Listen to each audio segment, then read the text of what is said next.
안녕하세요. 다양한 투자 이야기를 전해드리는 짜투리 TV 짜영입니다. 2월 22일 화요일입니다. 주식 투자에 뛰어들려면 기꺼이 위험을 감수하겠다는 정신적 준비 운동이 필요하다. 확실한 수익을 보장해주는 주식시장은 세상 어느 곳에도 없다. 유럽의 워런 버핏이라 불리우는 주식의 신 앙드레 코스톨라니가 이렇게 이야기를 했습니다. 지금 우리는 굉장히 중요한 이런 길목에 서 있는 것 같습니다. 이렇게 지금 나스닥의 방향이 어느 시점으로 향할지에 대한 그런 부분인데요.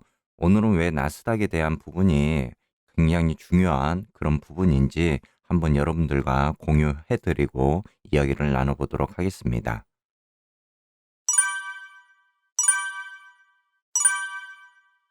오늘 영상에서는 푸틴 러시아군의 이렇게 우크라이나 진입 명령이 지금 내려졌다라는 소식이고요.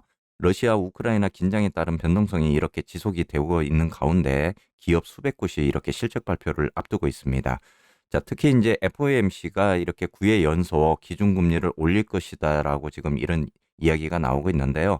이렇게 이제 긴축에 대한 전망치가 계속적으로 높아지고 있는 월가의 모습입니다. 자, 끝으로 나스닥 지수 방향이 굉장히 지금 중요한 시점에 와 있는 것 같습니다. 자, 이런 부분에 있어서 여러분들께 또 기술적 분석으로 이렇게 좀 다가가야 되는 그런 시점이 된 것 같은데요. 오늘은 이렇게 나스닥 방향 지수에 대해서도 한번 여러분들께 말씀을 드리도록 하겠습니다. 자, 밤사이 우크라이나 관련된 뉴스가 굉장히 많이 이렇게 들어온 것 같습니다. 자, 푸틴 러시아군의 이렇게 우크라이나 진입 명령이 지금 내려졌다라고 이야기가 나오고 있는데요. 특히 이렇게 미국과 러시아 정상회담 그리고 이제 외무장관들의 이런 회담을 앞두고 이런 소식들이 지금 나오고 있습니다. 자, 푸틴 러시아 대통령이 우크라이나 동부 지역의 친러 분리주의 공화국에 대한 독립을 이렇게 승인을 하고 러시아군의 이렇게 우크라이나 진입을 명령을 했다라고 이야기가 나오고 있고요. 자, 전면전 가능성이 이제 더욱 커진 가운데 이렇게 미국과 유럽 연합은 제재 방침을 밝히기도 했습니다. 자, 이렇게 이제 뭐 자칭 도네츠크 인민공화국과 루간스크 인민공화국인데요. 푸틴 대통령이 독립 승인에 이어 두 공화국 수장과의 우호 협력 상호 원조에 관한 이런 조약을 체결을 했습니다. 자, 푸틴 대통령은 대국민 담화를 통해서 독립 승인 배경을 설명을 하기도 했는데요. 우크라이나 지도부가 돈바스 분쟁 해결을 위한 민스크 평화협정을 이행하지 않겠다고 선언을 하면서 정격전을 이렇게 벌이려 시도하고 있다고 이제 비판을 하기도 했습니다. 자, 그러면서 현재 이렇게 돈바스 지역 거주자들이 연일 폭격을 받고 있다며 미사일과 중화기 등이 이렇게 동원되고 있다고 주장을 하기도 했습니다. 자, 이렇게 이제 러시아가 우크라이나의 주권 행사 지역에서 이렇게 벗어났다라고 이제 보고 있는데요. 이번 승인 결정으로 이 지역으로 공개적으로 이제 군대를 이렇게 파견할 수 있게 된 겁니다. 자, 실제로 푸틴 대통령이 러시아군의 우크라이나 진입을 명령을 하면서 평화유지 활동을 이렇게 지시한 걸로 알려져 있는데요. 이렇게 치안을 구실 삼아서 군 병력을 투입하겠다는 그런 포석으로 현재 읽히고 있습니다. 자, 서방 측에서는 이렇게 이제 러시아의 이런 행보가 우크라이나에 대한 침공을 위한 사전 단계라고 이렇게 판단을 하고 있는 부분입니다. 이렇게 이제 러시아 우크라이나 긴장에 따른 변동성이 계속적으로 지속되고 있는 가운데 이번 주 들어서 기업 수백 곳이 실적 발표를 앞두고 있습니다. 자, 이제 아이콘과 그다음에 양자 컴퓨터 회사죠. 이온큐가 이렇게 이제 실적 발표를 하고요. 22일 오늘에는 이렇게 홈디포 그리고 그다음에 메이시스 등 200여 개가 이렇게 기업 실적 발표를 앞두고 있습니다. 자, 23일에는 이제 투자은행 바클레이스와 그다음에 우리가 이제 잘 알고 있는 전자상거래 업체죠. 이베이 그리고 이렇게 IM골드 등 300여 개 기업이 이렇게 실적을 앞두고 있습니다. 그리고 이제 오늘 투자자들이 주목해야 될 그런 지표들이 또 발표가 되는데요. 이렇게 12월 케이스실러 주택가격 지수하고 4분기 주택가격 지수, 그다음에 2월 말기 제조업 PMI 예비치가 이렇게 발표가 됩니다. 또 2월에 소비자 신뢰 지수가 이렇게 발표가 되는데요. 오늘 이 발표에 대한 부분은 또 투자자들이 주목해야 될 그런 지표입니다. 이 외에도 24일에 미국 4분기 국내 총생산 GDP 수정치가 이렇게 발표가 되는데 4분기 GDP 성장률 수정치가 6.9%로 이렇게 전분기와 같을 것으로 예측은 하고 있습니다. 자, 특히 이제 신규 실업보험 청구 지수가 23만 4천 명으로 이렇게 예상을 하고 있는데 뭐 직전주 청구자 수에 비해서는 4천 명 정도가 이렇게 줄어들 것으로 현재 예측을 하고 있는 상황입니다. 이런 가운데 이제 FOMC가 9회 연속 이렇게 기준금리를 올릴 것이다라는 예측이 나오고 있는데요. 40년 만에 이제 최고 수준으로 이렇게 치솟은 미국 내 인플레이션이 장기화될 조짐을 보이자 월가 투자 은행들이 올해 기준금리 인상 전망치를 계속적으로 높이고 있는 모습입니다. 자, 블룸버그에 따르면은 이렇게 JP모건은 투자자 노트에서 연방준비제도가 앞으로 이렇게 9회 연속 연방공개시장위원회 정례 회의를 개최할 때마다 기준금리를 이렇게 인상할 것으로 지금 전망을 하고 있습니다. 그리고 이제 기준금리 인상 못지않게 이렇게 시장에 또 큰 충격을 줄 요소가 바로 연준의 이런 대차 대조표 축소입니다. 우리가 이제 양적 긴축이다라고 이렇게 이야기를 하는데, 자, 코로나19 사태 이전에 이렇게 4조 2천억 달러였던 그 연준의 자산은 계속된 이런 양적 완화 정책으로 인해 가지고 최근에는 8조 9천억 달러까지 이렇게 늘어났다라고 합니다. 자, 이러다 보니까 이제 연준의 입장에서도 이런 그 기준 금리에 대한 부분, 그리고 양적 긴축에 대한 이런 대차 대조표 축소에 대한 부분을 굉장히 좀 나름의 그런 고민을 하고 있는 부분인 것 같습니다. 자, 다음은 나스닥 지수입니다. 나스닥 지수를 좀 말씀을 드리자면 굉장히 좀 중요한 그런 지금 길목에 와 있는 그런 모습입니다. 특히 이제 차트 분석이라든지 이런 부분을 좀 통해서 상승과 하락을 이렇게 좀 예측하는 이제 분들이라면은 오늘의 이런 그 나스닥 지수에 대해서 공감을 하실 거다라고 저는 생각을 하거든요.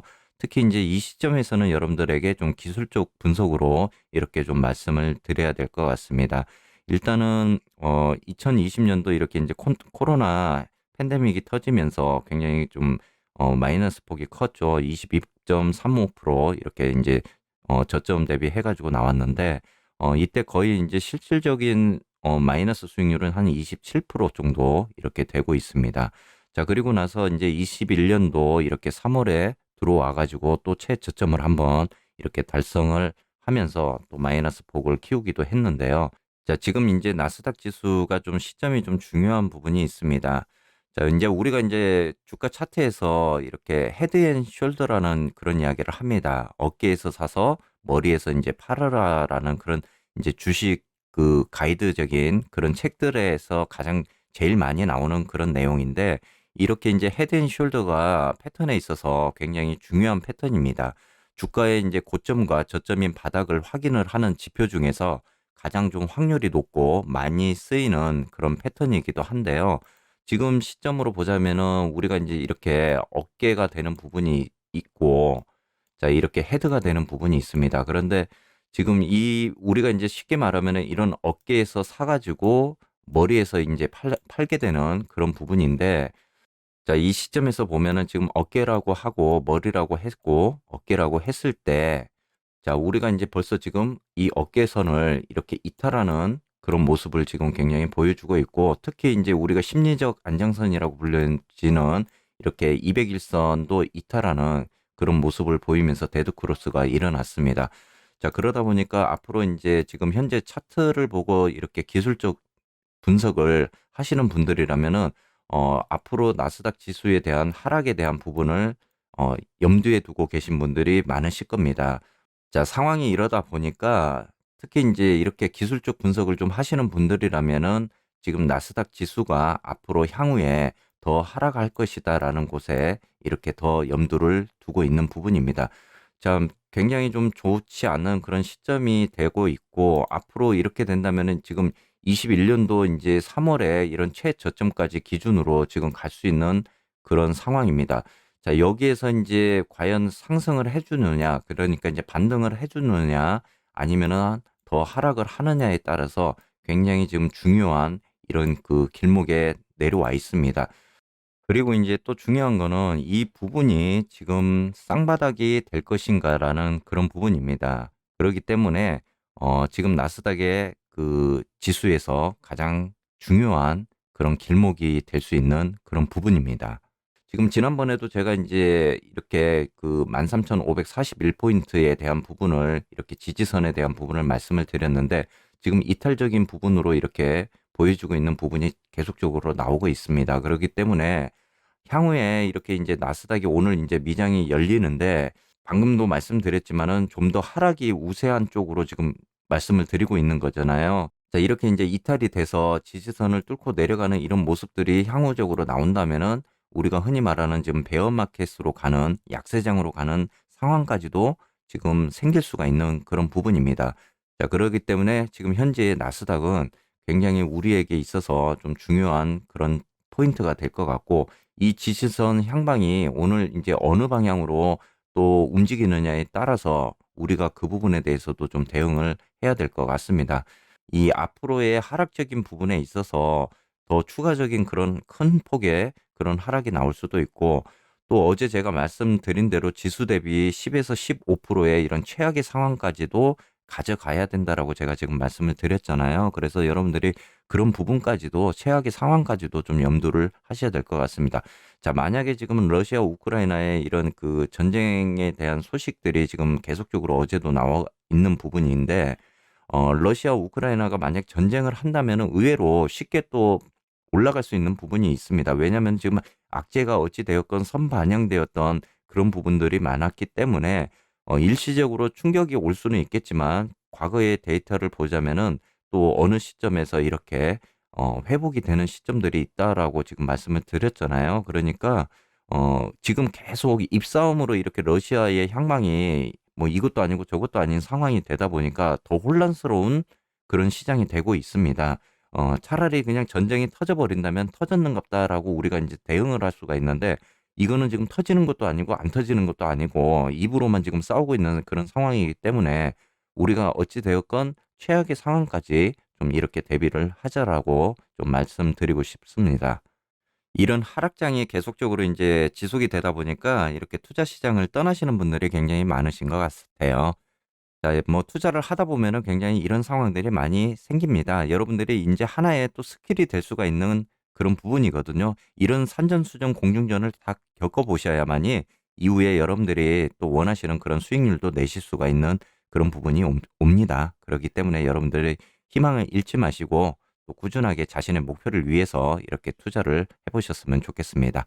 오늘도 끝까지 이렇게 영상 시청해 주셔서 감사드리고요. 항상 여러분에게 좀 도움되는 그런 영상으로 준비를 해서 보답을 드리도록 하겠습니다. 자, 오늘 하루도 또 즐겁고 유익한 그런 오후 되시기를 바라겠습니다.